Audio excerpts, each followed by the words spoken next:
So let's go ahead and go through this. So this is from the team of attorneys here to Carol, the Honorable Judge Carol Bagley Amon. I guess that is her actual last name. But they say, "Dear Judge Amon, we represent defendant Richard J. Schuler, who goes by Richard Hart, and submit this letter pursuant to Rule 3A of the court's individual motion practices and rules to respectfully request a pre-motion conference and to provide a summary of the basis of Mr. Hart's anticipated motion to dismiss the SEC's complaint. Blockchains are the world's first and only immutable digital public ledgers, publishing messages, literature, art, commerce, computer code, and more. Richard Hart is an innovator in blockchain communications technology who has been interested in its ability to benefit society since he first learned about Bitcoin in 2011. The complaint alleges that Mr. Hart developed 3 open source blockchain communication software programs, HEX, PulseChain, and PulseX. The complaint alleges that Mr. Hart and somehow the programs themselves violated the federal securities laws by selling so-called crypto asset securities and purportedly misusing about 3% of the offering proceeds associated with one of the 3 software programs. They continue and say this litigation is another front in the SEC's campaign to regulate blockchain technology and digital assets through enforcement instead of rulemaking or awaiting legislation, which I think it's really great that they said that piece, because I mean that is in the public forum. I mean, like we've talked about like judges catching wind of this stuff from other precedents and things like that. So I'm glad that they do lead with that.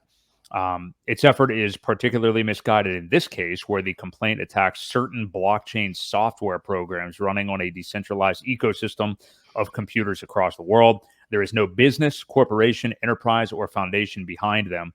Again, something that is a differentiator compared to what the SEC has been used to so far. Rather, a global community of individuals who have independently chosen to run these communication software programs using their own labor and computing power, bearing individually the risks and rewards of doing so, which is true. Mr. Hart, exercising his constitutional rights to free speech and association, has spoken in favor of these and other communication software programs. He has also extensively described their limitations, risks, and downsides, which the complaint casts aside as it cherry picks sound bites from hundreds of hours of Mr. Hart's wide-ranging public commentary, which, I mean, yeah, hundreds and hundreds of hours of him speaking is out there. You can find and edit and say things however you really want to from, I think, anybody that has spoken to that level. For the reasons set forth below and as will be detailed in Mr. Hart's anticipated motion, the complaint is without merit and warrants dismissal with prejudice, meaning that once this is gone, it's gone. They can't bring this up again. So what do you make of that? I mean, that's just kind of the opening page and everything, but I think they did a really good job. And I'm glad they brought up that point about the SEC specifically in their, what they've been doing.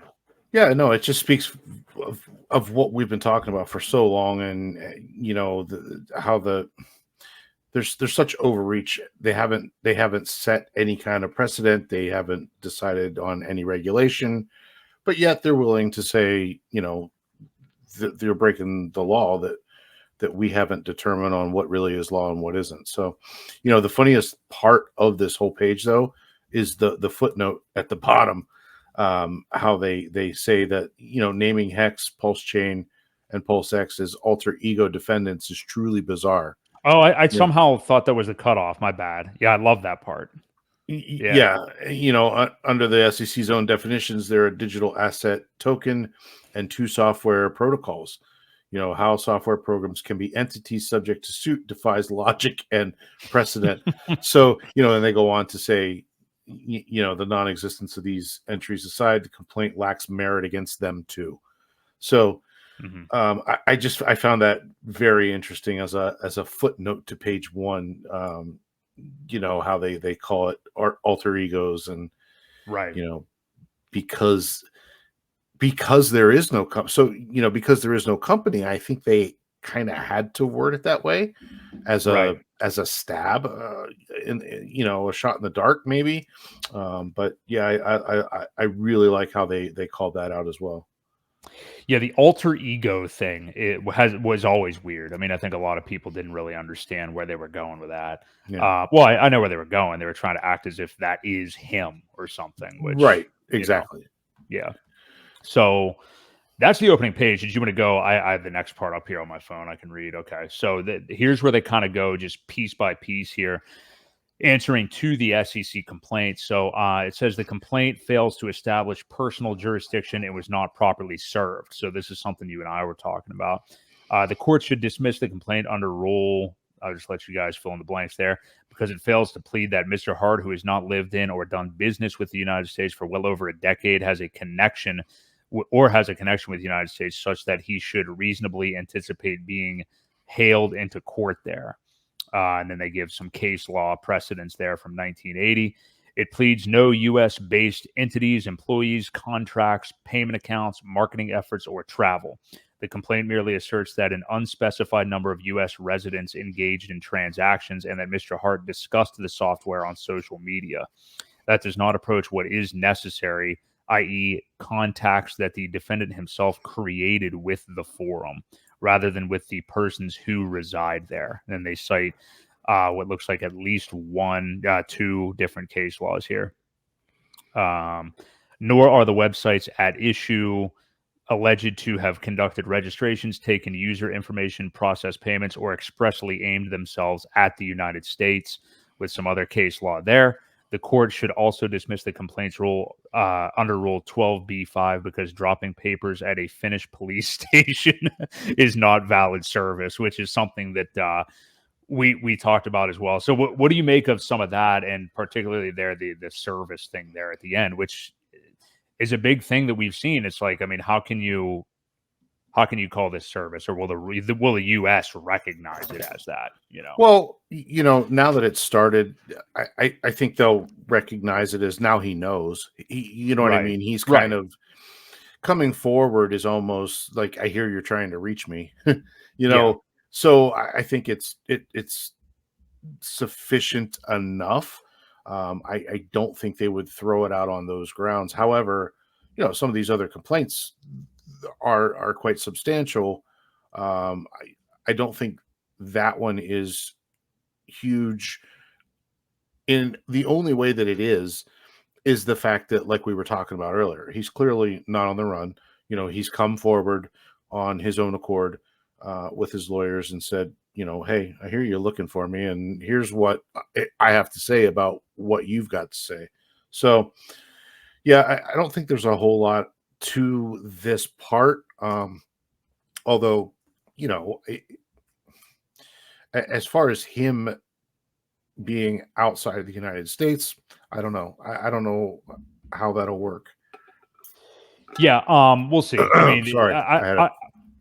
Well, I do agree with you. Like, I mean, with him, himself coming out obviously on Twitter and retweeting this and saying what he did earlier, which I actually should probably read his tweet here in a minute. But yeah, maybe the service thing, I'm not sure how much it would matter now at this point. But yeah, I don't think it will. But I see where they're coming from there. In terms of the next part here, so they say the complaint suffers from myriad pleading, constitutional, statutory, and regulatory deficiencies that mandate dismissal under Rule 12b-6. So they say, first, the complaint fails because none of the transactions at issue are adequately alleged to have occurred in the United States, making the SEC's claims interpermissibly extraterritorial.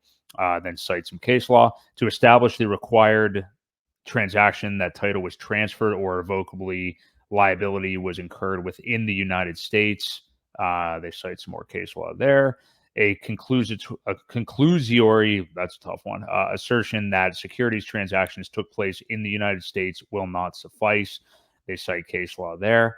Here the complaint does even less, alleging only that there were some investors in the United States.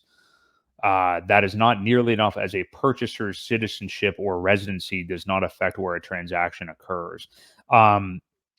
I'll just read the rest of it. So then they say, second, the complaint fails to allege facts that could support the conclusion that HEX, PulseChain, or PulseX are investment contracts and therefore subject to the federal securities laws. The complaint lacks a single allegation of any contract involving Mr. Hart or anyone else, let alone an investment contract. Without that, the complaint does not plausibly allege the existence of any security. They cite some case law there. and say a host of other failures to plead an investment contract also warrant dismissal, as will be explained by Mr. Hart's motion. The final thing they say here, third, the complaint fails to plead fraud with the particularity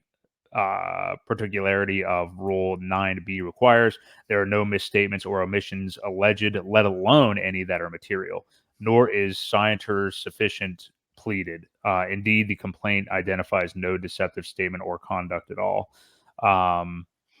So yeah, about the earlier part there, regarding, I thought it was interesting about how they talk about alleging like some investors in the United States. I mean, like this is one of those things where how do you really give me your thoughts on that? Because I just don't understand how you can really get any clarity out of those claims by the SEC. And it was it's kind of more of that like them throwing things at the wall to see what sticks here.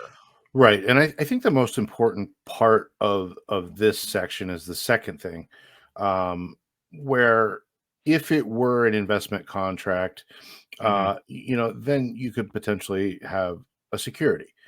But there is nothing, there are no investment contracts, and there's especially no contract.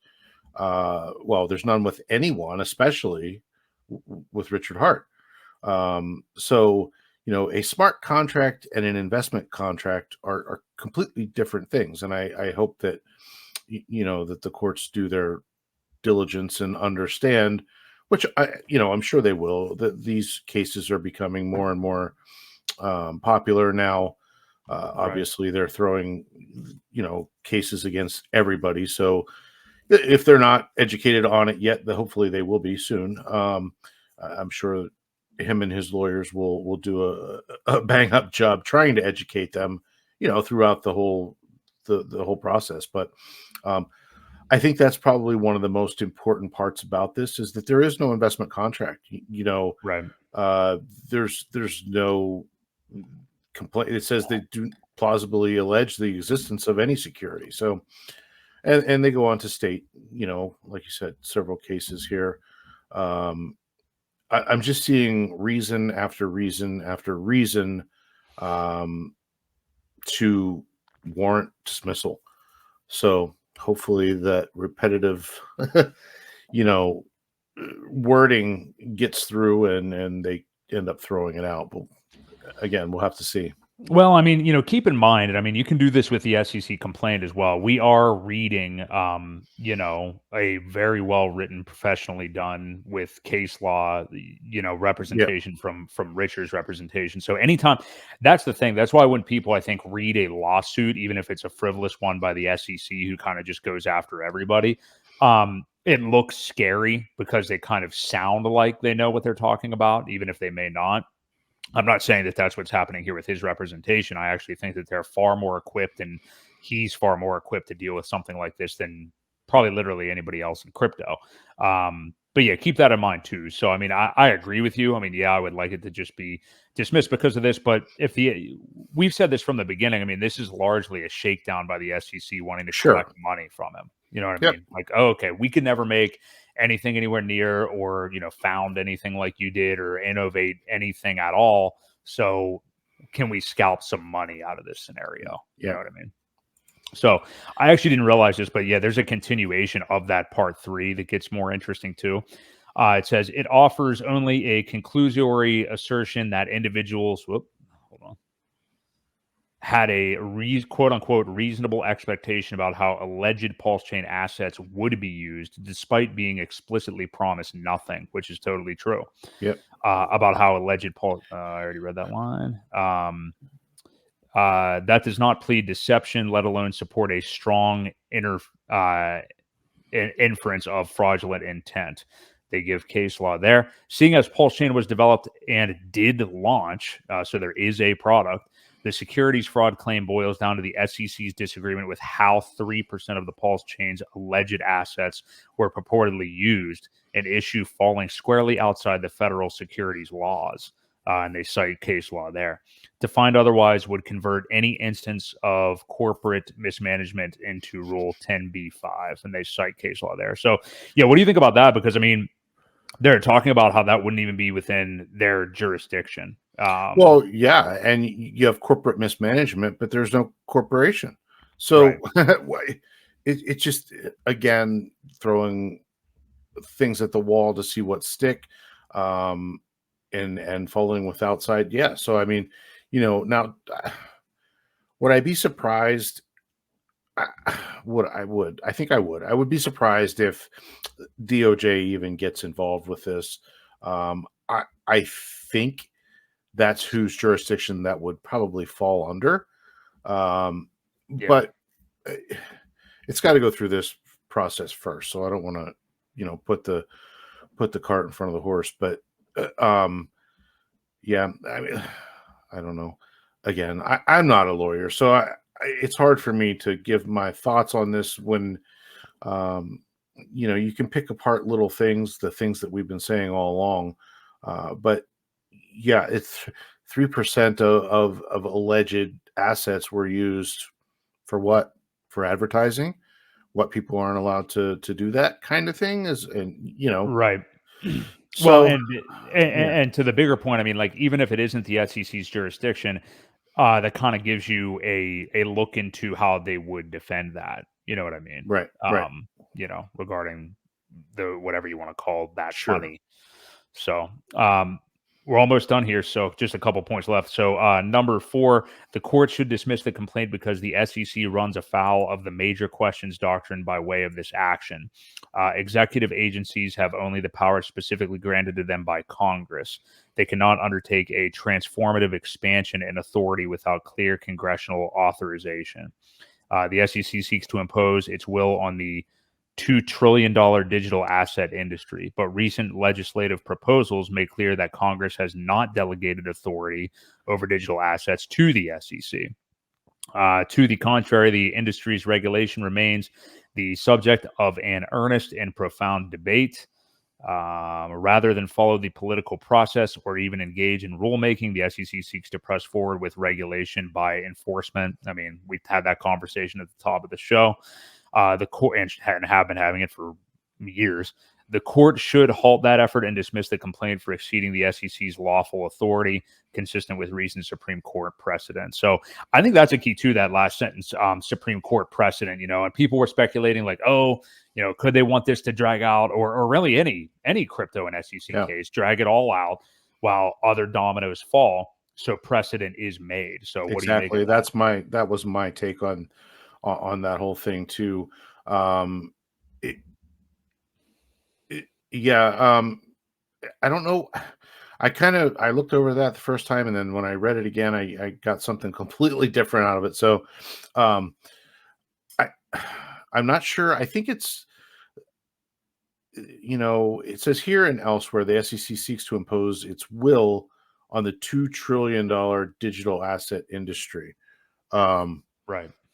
so it's like they're just going after everybody. It's all I think that's Yeah. kind of what they're saying is they're Yeah. they're just they're just trying to again throw shit at the wall, see what sticks. Let's name this person, this person, this person, and this person, and see what we can get out of it.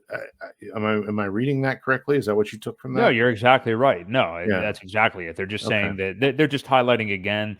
I think they're really trying to appeal to the judge on a couple points here, and it's understandably why. We've talked about this for months too. I mean, it's not like it's not news. Right. The SEC's massive failures now for years, and especially recently. I mean, like they've been on a tirade all throughout the year of 2023. I think as the bull market rages on here, that'll all just go away magically. But whenever things were at their most depressive within this industry, that's when the lawsuits tend to fly because Yep. things look better then. So Yeah. I mean, they themselves. I mean, I was actually looking over their complaint in this case the other day. Excuse me, and they're talking about the actual tokens of PulseChain and PulseX and everything, which at the time of their writing they were basically at like SAC rate or right around there, and they called them. They were like, these are the current prices of these tokens, and they are practically worthless. That's what they put in the complaint. And it's like, okay, you see, like, I know what you're doing here. It's a small number on a page. So you're saying Yeah. as if that one time they were $1 or something like Right. that. Right. They were actually were like only in profit for anyone because they happen to receive free tokens. So, Well, and that's the thing too. The idea was to launch at 0, which they did. So yeah, they were up. Everybody was up. yeah, people under their own free will decided to ratio trade them at that point, and prices developed out of that. I mean, that's just kind of how it goes. Yep. So yeah, it's just the manipulation and some of their words is funny. So Sure. the fifth and final thing here. So the court should dismiss the complaint as it unconstitutionally infringes on the freedoms of speech and association guaranteed by the First Amendment for Mr. Hart and those who run the HEX, PulseChain, and PulseX software. The complaint seeks to impose a content-based regulation of computer code, which constitutes protected speech. They cite multiple case laws there. The SEC's effort to halt the expressive conduct and association of individuals who believe that free speech is a protected human right and blockchains are free speech with some case law runs afoul of the First Amendment with more case law. The complaint seeks to punish Mr. Hart for discussing open source peer-to-peer communication software. And because blockchains require trading tokens for space in their public ledgers, treating blockchains and their tokens as securities, which are banned from common public trade and use as currencies, amounts to a de facto ban on the world's first and only public immutable speech technology. Such a broad and harsh form of prior restraint impermissibly chills free speech. I mean, I don't think they could have said that last part any better. I mean, Right. that's definitely what's happening. And then to finish it off here, it says Mr. Hart intends to move to dismiss the complaint for the foregoing reasons and potentially others. The parties have met and conferred and jointly request the following briefing schedule. So the Richard Hart's representation motion due by April the 8th of 2024, 90 days from now. SEC response then due July the 8th of this year, and then a reply after that by August 22nd of this year. So Mr. Hart respectfully requests that the court schedule a pre-motion conference and approve the proposed briefing schedule. So this isn't a question that we can answer. Probably that Nuclear Herbs attorney, great account on Twitter, could answer it. But at this point, what is the next action here? I mean, I think we're going to have maybe that phone conference or whatever it is on July the 31st still, or January the 31st. And we'll just see where we go from there. But yeah, what do you make of this last part here anyway? And then we'll kind of read what Richard said here about it as well.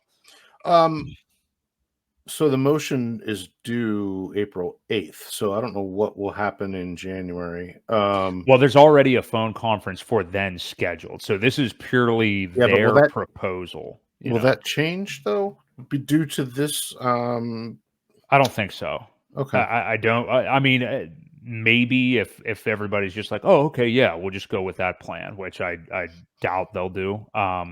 Or I mean, they could just maybe talk about this at that phone conference, and if they would go with that, I mean, they could do that. I mean, it's 90 days for that, because this isn't the motion. It's talking about preparing the motion. Right. So, I think there's a chance that could happen. But as far as it stands right now, that phone thing on January 31st is definitely still scheduled. So, okay. I don't know what will happen there at this point.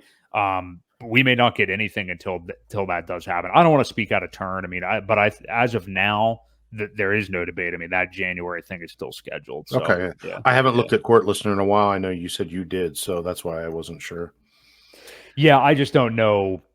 I just know what's on there. I can't say obviously like what's going to happen as a result of this. But what about that chilling free speech line that they put in there? Because that is exactly what the SEC's been doing. I mean, like just by throwing these lawsuits out there, like look at what they've done to some people's investments and stuff like that, just by existing and doing this. Exactly. I go back to what Richard's tweet actually said, not the paperwork. And I'm going to read through that here real quick because he says, I'm fighting the SEC for your rights. 11 of my lawyers filed this today. Ironically, today, the SEC's Twitter account was hacked and fraudulent message was posted. The blockchain literally solves exactly this problem. The SEC is attacking the very tech that it needs. Cryptographically verifiable authentication, proof and publication, Blockchains are the first and only immutable public ledger communications technology. Open source, peer-to-peer software. Millions of people use blockchains to publish pictures, text, messages, literature, and more every day. Technology is the future. We pray to the courts to defend the Constitution and your rights. And that's exactly what they're doing. They're, with that fifth item, it is free speech. And when you look at it that way, and he's listed what, 1, 2, 3, 4 different case law regarding that. Right. I don't know. It seems like, without reading the cases and knowing how they went, it's pretty solid. And if it comes down to a free speech, they would have to classify it as that, and then that would open up a huge can of worms, right? I mean, for just about everything else, saying that blockchain is free speech. I don't know. I think it really gives the whole crypto communities as a whole such a leg up, and people should definitely appreciate what he's doing. I definitely do. I think everybody in this ecosystem does, and I think that it is of all the eventualities of this and all the stupid speculation that many people have been throwing out there, acting as if they know one thing or the other. I just think that this is really encouraging. I mean, I'm really excited to see him just go at this head on Yeah. with what looks like fantastic representation in Yeah. abundance. And take it very seriously, and I understand, I guess, why some people wanted to speculate because of the way, Richard can act and the things that he says and what his personality is like and all that stuff. But he's not stupid. I mean, I just never, ever did I think that he was just going to ignore this. Oh You know what no. I mean? Like, Yeah. it just, I think it was an asinine proposition. And people that Yeah. just didn't really know him well enough would say Well, that, if Richard's been good at anything, it's timing. Yeah. You have to admit the man has a knack for timing of different things. Whether it's, everyone likes to complain about him calling the top all the time, and um, you know, launching things at a pretty damn good time with Hex, and now Yeah. it appears that PulseChain has probably launched about a year out to shake out those weekends, and now things are happening, and it's just timing is huge, and he seems to have a knack for it, and I really think that he's done his research and figured out when things should probably fall into place, and he's usually a couple steps ahead. So Well, I think it's timing, and he's an opportunist too. I mean, like with these are the events of today. I mean, you couldn't draw it up any better. Like with the SEC and everything that they did, tweeting out whether they right. were compromised or not, or whatever the hell happened. The fact that they tweeted out, "Oh yeah, we're approving all the Bitcoin ETFs," and then like minutes later, Gary Gensler's account, "Oh no, we were compromised. That isn't true." Regardless of what really did happen, I mean, we all are highly suspect, obviously, of anything that they do. Um, the fact that Richard saw it and used it, took advantage of it as he should, Yeah. citing it for this issue today. I mean, Yeah. it's fantastic. And yeah, you're right. Timing, he's opportunistic. Just couldn't draw it up any better, really. Right. So, yeah. Well, in terms of this and this all coming out today, us reading through the response, do you have any kind of final thoughts on that before we move into, things that are pretty similar topics anyway? But what other thoughts do you have on this? I mean, to me overall, I'm very happy about this, and so is the market. The market Yeah. already, as we're going to get to, was It's starting to recognize real DeFi and invest in it. And now they really are. So yeah, I just think it's super bullish. I think it should squish a lot of about half of the comments and complaints about what was transpiring. Half of them should go away. And as this case goes further, should squash the rest of them too. I'm bullish. I think it's super bullish. And again, the timing is fantastic. You know, we'll talk about this too, but you know, the sacrifice funds moving, being used, things like that. Well, you know, now they can't be confiscated if you're buying product with it, right? So, Exactly. Yeah. you know, I can't. Yeah, I just think it's amazing timing. That's Yes. my overall thoughts.